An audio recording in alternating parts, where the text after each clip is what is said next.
ఈ వ్యాపారం అనేది మానుకోవాలి. ఇది వ్యాపారం అనేది మీరు ఆగండి, ఒక నిమిషం ఆగండి. నేను నెలకు 15 లక్షల ఆదాయము ఉండనియండి. ఇప్పుడు నేనేం చేయను? మా చెట్టు మా కానుక నెలకు ఎంత వారానికి ఎంత వస్తుంది మీరు లెక్కేసి నాకేండి. నేను అడగలేదు కదా, నేను వ్యాపారం అంటే అదే అనలేదు. స్నేహితుడు నేను అనేది మీ చర్చకొచ్చే ఆదాయం అంటలా. నేను అనేది మీ చర్చకొచ్చే ఆదాయం అంటలేదు. నేను మీ చర్చకొచ్చే ఆదాయం గురించి నేను మాట్లాడలేదు. వ్యాపారం అంటే ఏంటి? ఇప్పుడు మీరు అందరూ అవును, హిందువులందరూ మా బంధువులు, నా స్నేహితులు, నా చుట్టాలు అని చెప్పి అన్నట్టు చెప్పారండి మీకు. అవన్నీ వ్యాపార మాటలు. అవన్నీ ఆ వ్యాపార మాటలు వద్దు. రాజకీయ నాయకులు కూడా ఇలాగే చెప్తారు.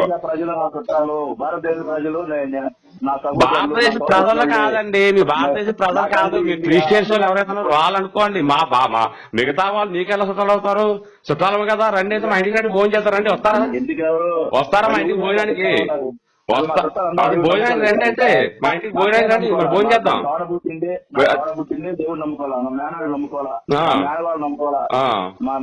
వాళ్ళ ఇళ్ళకి మీరు వెళ్ళరు, మీ ఇంటికి ఆడుతున్నారు అంతే కదా.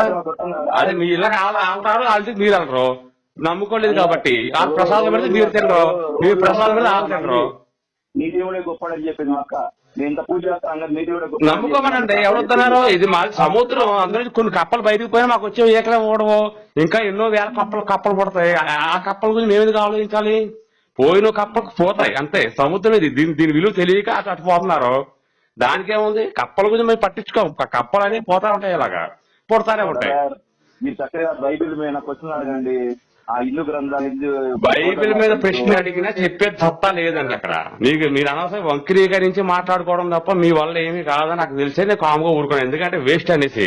ఈ ఏసుకోళ్ళు వస్తారో ఎందుకు మాట తెలియదు. మన యాక్టర్ రాదు, తెలుగే సరిగ్గా రాదు, ఇంగ్లీష్ లో మాట్లాడతారో తెలుగే సరిగ్గా రాదు. మిగతా వాళ్ళు వక్రీకరించడం, ఈ వక్రీకరింపులు ఇవన్నీ కాకుండా మీ లైవ్ అయితే మీరు హాయిగా చేసుకుని చూడడం చేయండి. ఎక్కడ దొరికితే మాత్రం నేను అదే లైవ్ ప్లే చేస్తాను, దాని మీద నేను దొరికేస్తాను, అందులో డౌటే లేదు. అది ఎవడైతే నాకెందుకు, ఎవడైనా నాకు వచ్చి నష్టం లేదు. మీరు అన్నమాట మంచి మాట అన్నారు. మీరు మేమేమి మీదన్న క్లిప్ అయితే మీరు చదివేయండి ఖచ్చితంగా అండి. అసలు నేను 3 ఆడియోలు పెట్టాను మీ మీద. నేను మీకు చూసే ఉండొచ్చు, వేసుకోవాలి అందరూ చూసారులే కానీ మీరు కూడా చూసే ఉండొచ్చు. నేను ఎవరు వదిలిపెట్టాను. ఆరగుండు సాంబి గారిని కానీ అని జాక్సన్ కానీ ఎవరిని వదిలిపెట్టాను. ఆ లైవ్ ప్లే చేస్తాను, ఆడన్న మాట డైరెక్ట్ నేను లైవ్ చేస్తాను. కాబట్టి ఇక్కడ బైబిల్లో ఉన్నది ఉన్నట్టు చదవకుండా దాన్ని ఆత్మీయంగా తీసుకొని ఈ భాష ఎందుకు మళ్ళీ ఆత్మీయంగా తీసుకోండి, ఇంకో రకంగా తీసుకోండి. ఈ రకాలు తీసుకోండి ఎందుకు? ఉన్నదోటి చదవచ్చు కదా. ఉన్నదోటి చదువుతూ బైబిల్ నిలబడదు, అక్కడ రాజకీయం నిలబడదు. మొన్న ఏదో మీరు లైవ్ లోకి వచ్చి మన పేరేంటి కరుణాకర్ సుగుణ రాకపోతే నేను బహిరంగ సారీ చెప్తాను, అబద్ధం ఆడాడని చెప్తాను, వేసుకోవాలని చెప్పారా మీరు? మాట్లాడకపోవడం ఎందుకు? మన మధ్య జరిగిన సంఘటన మాట్లాడుతున్నాడు. మన మధ్య జరిగిన మాట చెప్పండి. ఆవిడ ఏం చెప్తే ఒకటే అండి. మనం మాట్లాడుకున్న విషయాలు మాట్లాడదాం. మనం ఆయన ఇలా చిల్లర గాల దగ్గరికి వెళ్ళడం, లైవ్ చెయ్యరు, పిల్ల బచ్చా గాల దగ్గరికి వెళ్ళడం నేను బాగా చెప్పాను. ఎవరు ఆయనకున్న నాలెడ్జ్ లో, ఆయనకున్న టాలెంట్ లో ఆయన చిటికిన వేరు కాళ్ళు బోటు కూడా రారు. మీరు ఎవరు? ఆయన కాళ్ళు బోటుకు రారండి. ఆయన కాళ్ళు బోరు మట్టికి కూడా పనికిరారండి. మీరు ఎవరు పనికిరారు. ఆయన దగ్గర ఉన్న సబ్జెక్ట్ కి అయ్యే వద్దు. వాడు వీడని మాట మాట్లాడితే నేను కూడా మాట్లాడతా. ఆడు వీడని మాట్లాడకండి, తప్పది. అదే సార్ భరతమ్మ గారు, మా కుటుంబాల గురించి ఆయన కుటుంబాలు అందరూ తెలుసు. తెనాలి ప్రాంతాల్లో మా పక్కనే ఊరు.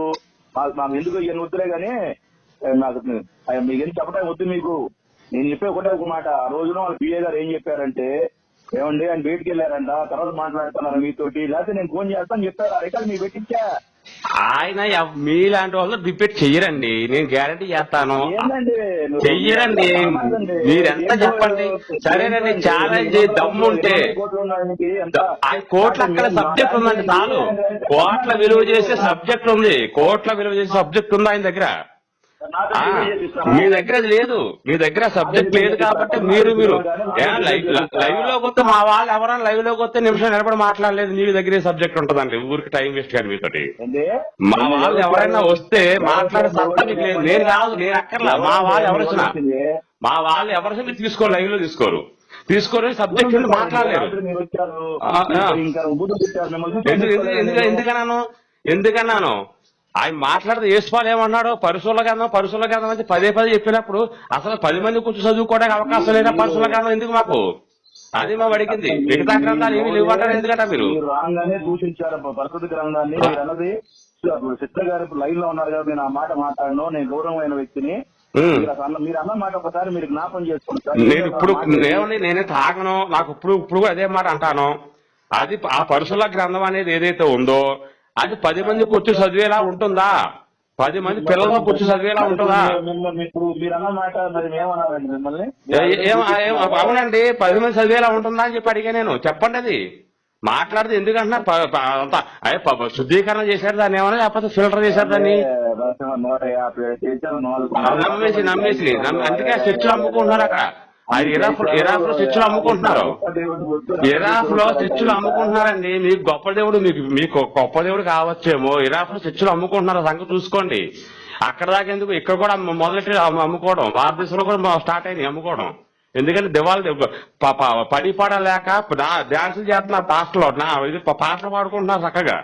ఏం చేయాలి అర్థం కాక వాక్యం తిరిగి చేత కావట్లేదు. అది చూసుకోండి ముందు మీరు.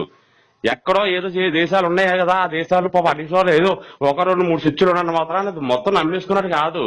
బావిలో కప్పలాగా మీరెంతకాలం పోగుతారో అదే మాట పట్టుకుని నమ్మించకండి జనాలు ఎవరు మోసగాలు కాదు ఇక్కడ, అమాయకులు ఎవరు లేరు ఇక్కడ. మీరు నమ్మించుతారా మీడియాకి? హలో చెప్పండి. అదేనండి, ఇరాఫ్లోను మిగతా దేశాల్లో కూడా చర్చిలన్నీ క్లబ్బులకు అమ్ముకుంటున్నారు అంటా నేను. మారుతున్నాయి నిజం, మీరు చెప్పింది కరెక్టే. చాలా మంది మారిపోతా ఉన్నారు. చర్చిలను అమ్మేసుకుని శుభ్రంగా. ఏమండి సంతోషపడండి. మాకు ఇప్పుడు కాదండి, ఎప్పుడంటే మొత్తం భారతదేశంలో కూడా సిస్టమ్ వచ్చినప్పుడు సంతోషపడతాం మేము. ఎందుకంటే మా ముందు చెడిపోయేది మా భారతదేశాన్ని నాశనం చేయడానికి వచ్చారు కొంతమంది. వాళ్ళ కోసం ఉగ్రవాదులు కంటే తీవ్రమైన వాళ్ళు, భయంకరమైన వాళ్ళు మీ పాస్టర్లే, మీ క్రిస్టియన్స్ వాళ్ళే. కత్తి చేత వ్యాపించబడ్డ మతం అది ఇది. కాబట్టి మీ మతాన్ని చూసే మేము అసహించుకుంటున్నాం. అంటే ఎందుకు అసహించుకుంటున్నాం? ప్రేమపూర్వకంగా ఎవరో ఒకరు మతాలు మార్చట్లా, బలవంతంగా మతాలు మార్చడం, లేదు ఉన్నట్టు ఉన్నది లేనట్టు చెప్పడం, అడిగింది దానికి సమాధానం చెప్పలేక పారిపోవడం. ఎంతమంది పాస్టర్లతో మాట్లాడలేదు? ఇప్పుడు నిన్న కూడా మాట్లాడే ఎంతో మంది పాస్టర్లతోటి. వాళ్ళంతా కూడా డబ్బా పుసిగాలే తప్ప వాళ్ళ దగ్గర ఏ సబ్జెక్టు ఉండదు. ఏదైనా మాట్లాడితే తప్పించుకోవడం, ఆత్మీయంగా తీసుకోవాలి. అక్కడ అలా లేదు, ఇక్కడ ఎలా ఉంది అని మళ్ళీ దానికి వివరంగా చెప్పడం. ఎందుకు అవన్నీ డబ్బా కూర్చు మాట కాదు, ఉన్నది చదవాలి. చూద్దాం, చదివితే అప్పుడు చెప్తుంది. నేను భగవద్గీత తెచ్చుకుంటా, మీరు బైబిల్ తెచ్చుకోండి, కూర్చుందాం, ఇద్దరం కూర్చుందాం. నేను అడిగిన వాక్యం మీరు చదివి చెప్పండి. అదే మీరు అడిగిన వాక్యం నేను శ్లోకం ఏదైతే అది నేను చదివి చెప్తాను.